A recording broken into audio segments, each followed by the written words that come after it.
पुढे आपण थेट सातारा जिल्ह्यात जाऊयात, कारण तिथे दुर्गम कांदाटी खोऱ्यात मुसळधार पाऊस झालाय। दरडी आणि झाडं कोसळून 16 गावांचा संपर्क पूर्णपणे तुटलाय।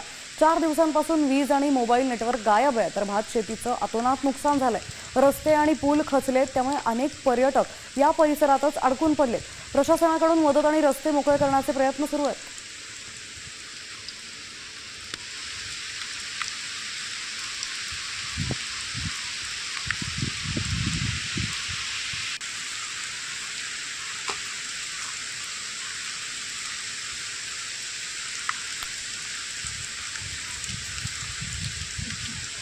पण पाहतोय आता कांदाटी खोऱ्यात पावसानं हाहाकार माजवलाय। मोठ्या प्रमाणात दरड कोसळते, तिथल्या प्रवाशांचे नागरिकांचे हाल होताना दिसतात। सध्या प्रशासनाकडून बचाव कार्यही सुरू आहे, तिथली विल्हेवाट लावण्याचंही काम सुरू आहे।